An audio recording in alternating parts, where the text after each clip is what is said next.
Olá, felizes, continuando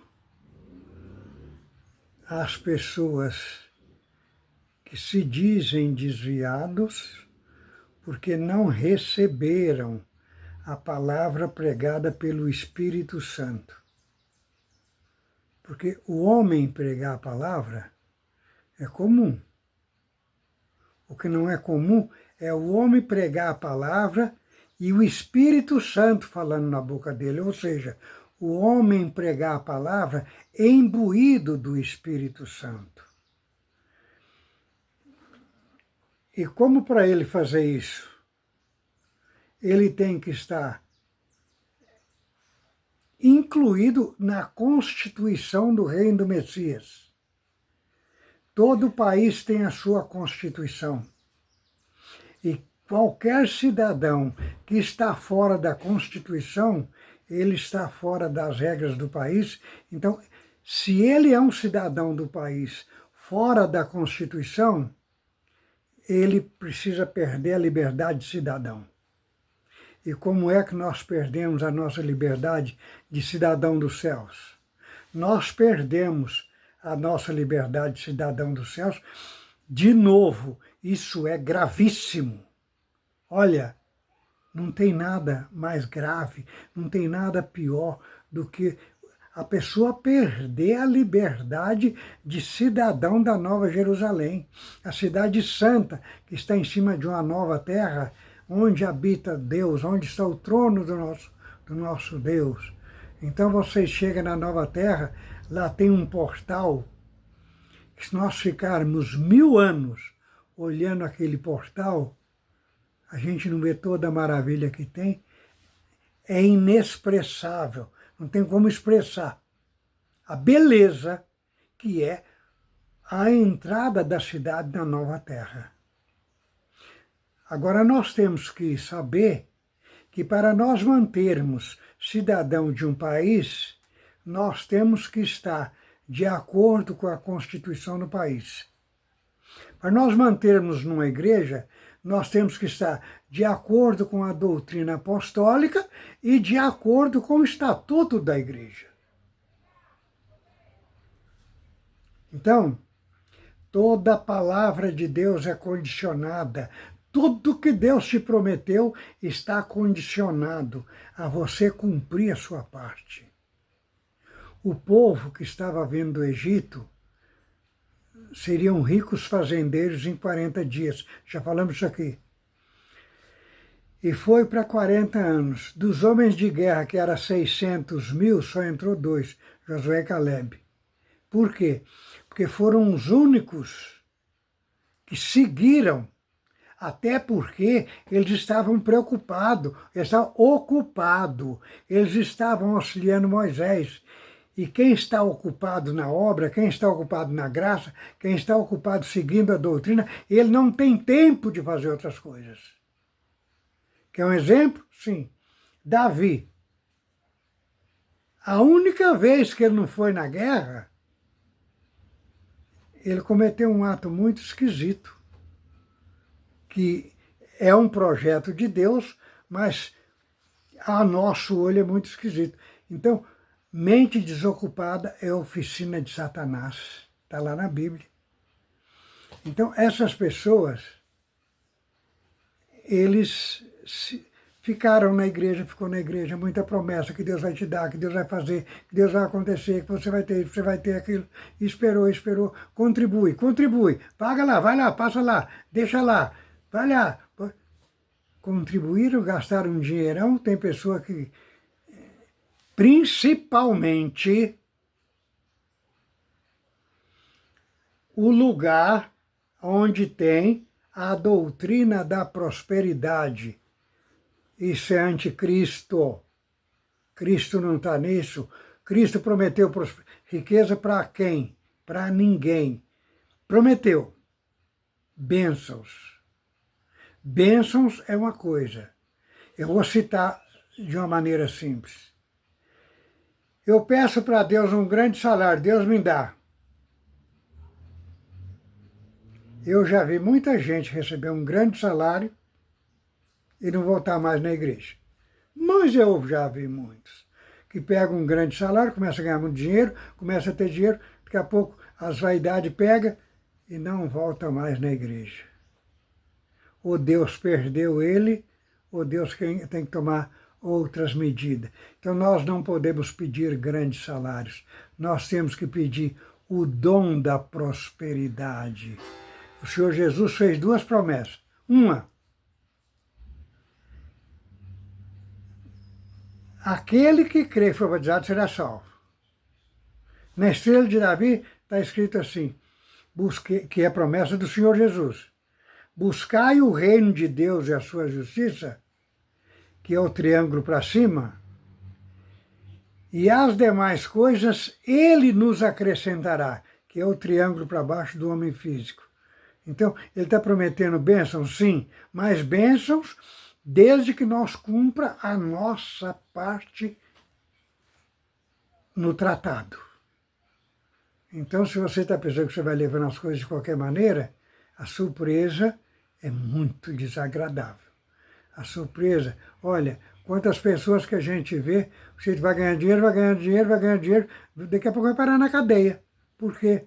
Ele estava pensando que a vida estava muito boa? Não, era o inimigo que estava negociando com ele. Porque quando nós servimos a Deus, fazemos a vontade de Deus, buscamos a palavra em um lugar que o homem fala pelo Espírito Santo. Aqui está a grande diferença. Você chega numa igreja onde ela segue a doutrina apostólica, onde ela se enquadra no testamento do Messias, 11 de Isaías. Então, onde está nessa condição, o Espírito Santo fala na boca do homem, onde o homem se enquadra de novo no testamento que o Senhor Jesus deixou, como já falamos aqui, que é o Sermão da Montanha. Depois ele chamou o apóstolo Paulo e escreveu os pontos de doutrinas complementares, entre outros. Então, se nós enquadrarmos nisso aqui, nós somos cidadão dos céus.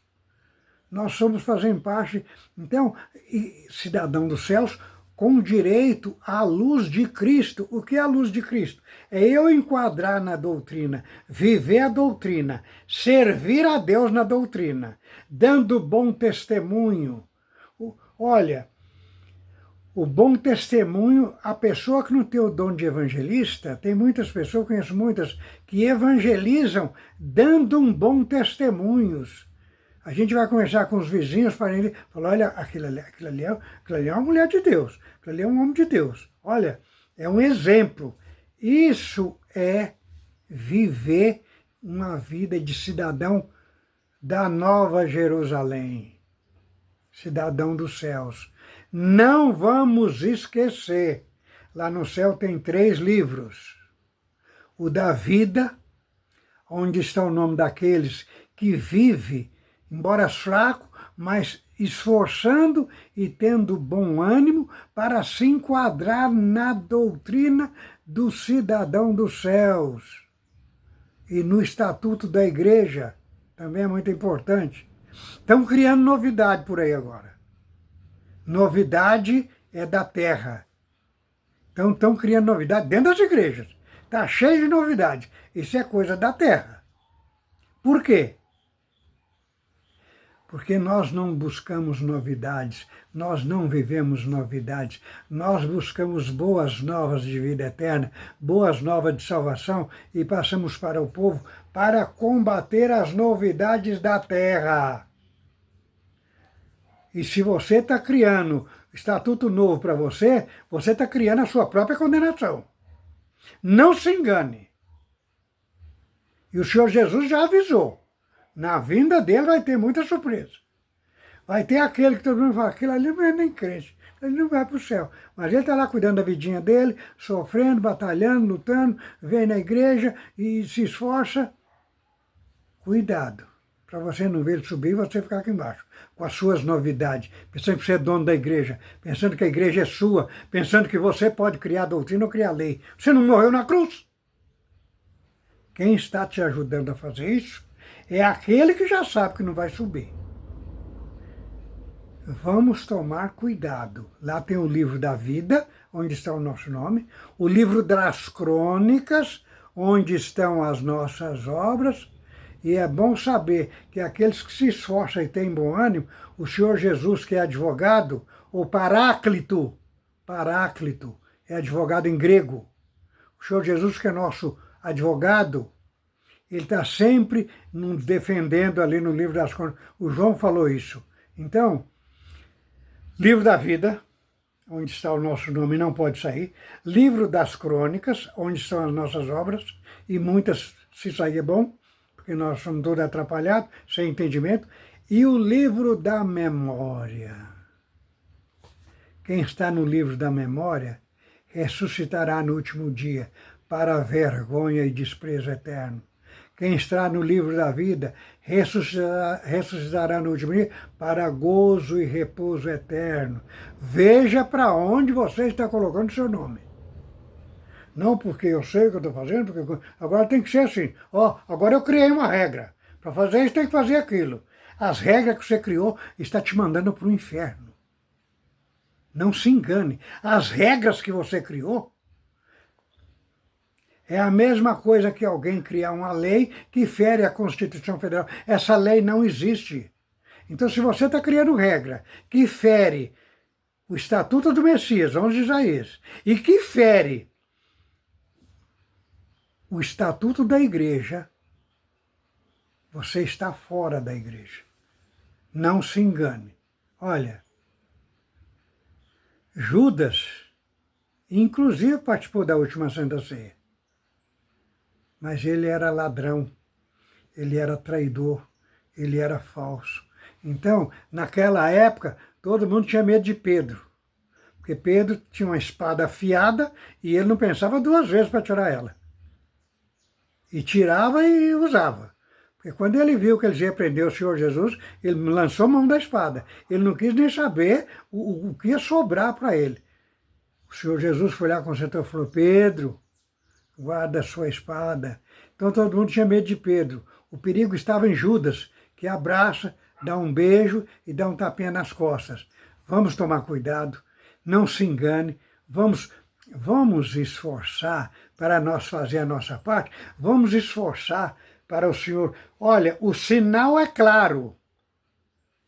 Se o Espírito Santo está te visitando, a sua luz está acesa. E se a sua luz está acesa, você está conectado com o Pai e o Filho.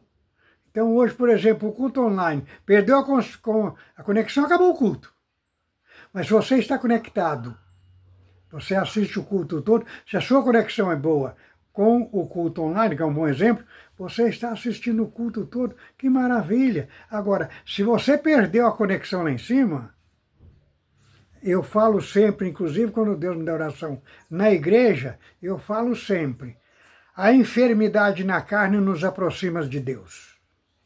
A enfermidade no espírito nos afasta de Deus. Então, cuidado. De repente você perdeu a conexão com o Espírito Santo e está pensando que você está muito bem. Não, porque eu faço isso, eu tenho essa função na igreja, eu sou não sei o quê, a ordem sua não vale nada. Você é um mortal, carnal, que não vigia e deixa o diabo usar de você e está tirando gente da igreja. Você vai pagar muito caro. E o que é pior, quem paga é a família. Depois é você. Primeiro a sua família vai pagar, depois você paga. Olha aí na igreja que você vai ver.